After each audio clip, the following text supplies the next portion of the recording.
everyone, welcome back for another deep dive. You know how much we love to go deep on stuff, and today we are tackling something I think a lot of you are going to be into. Yeah, this should be a good one. Oh. We're talking about advanced English. It is, and I think a lot of times people think about like, oh, I got to have the biggest words and use the longest sentences and all that stuff. It's not about that at all. Not at all. It's really about sounding more natural, and I think that that's the thing that people really want to get when they want to go to that advanced level. Absolutely. And so we have some really great sources here today. Yes, we do. A bunch of articles all about this topic, about how to make your English sound more advanced. And, I think one of the things that jumped out at me was this idea of really thinking about the words you use and moving beyond like good and bad. Yeah, like if you're describing something, instead of just saying good or bad, think about how you can make it more vivid, Yes. And so like one of the examples that they gave was like, instead of saying, oh, that was a good movie, you could say, oh, that was a captivating movie, or it was hilarious, or... Right, exactly. And, instead of saying the weather was bad, you could say the weather was dreadful or treacherous. Ooh, treacherous. I like that. Yeah, it just gives you a much more vivid image. It does. And then they even talked about how instead of just saying like, oh, I'm happy,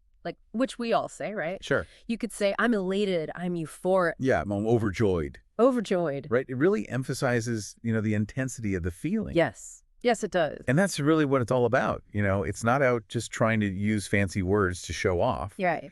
It's about using the right word to convey the precise meaning and the feeling. I like the precise meaning and the feeling. That's it. So we've got like upping our vocabulary game, right? We're thinking about more interesting words. Right. But then how do you even like put the sentences together like a native speaker? Right. Like how do they do that so effortlessly? And one of the things they talked about was idioms and phrasal verbs. Yes. Idioms and phrasal verbs are great for making your English sound more natural and fluent.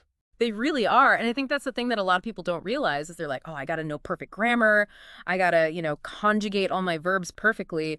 But really, native speakers are using all these idioms. All the time, yeah. All the time. And phrasal verbs. And, one of the examples was like, break the ice. Ah, yes. Break the ice. That doesn't literally mean like get a hammer and smash them. Smash some ice, right? It means like to ease the tension or, start a conversation. Exactly right. So it's about understanding the cultural meaning behind these phrases. Yes. And they said that even if you just learned a few key idioms, it can really make a big difference. Oh, absolutely. Okay, so we've got these vivid words. We're using our idioms, but then there's the structure of the sentences themselves. Like, how do we make those flow? Well, that's where linking words come in. Yeah. Instead of using short, choppy sentences, you can use words like since, however, therefore, to connect your ideas and create a more sophisticated flow. I see. So it's like they gave the example, instead of saying I was tired, I went to bed early, you could say since I was exhausted, I decided to go to bed early. Right, exactly. It sounds so much smoother. It does. And it's subtle, but it's a really powerful way to make your English sound more advanced. And then they even talked about this thing called shadowing. Yes. Shadowing is a fantastic technique. This one really blew my mind. Yeah. So tell us about shadowing. So shadowing is basically you listen to a native speaker and you try to imitate their speech patterns, their intonation, everything. Wow. So like you're their shadow. You're their shadow. Exactly. Okay. And it's really helpful for improving your pronunciation and your fluency because you're training your ear to hear the nuances of the language. And then you're training your tongue to reproduce those sounds. Yeah, because I think one of the things that holds people back is that they're so worried about their pronunciation that they're constantly second-guessing themselves. Right.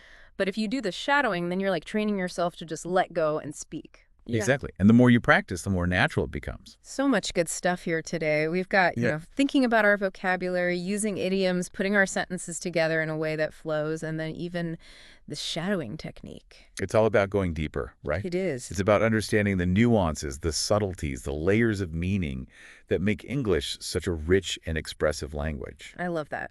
So as we wrap up today's deep dive, I want you to think about this. What's one thing that you can try today to make your English sound more advanced? Just one thing to get started. You got this. We'll see you next time. Bye.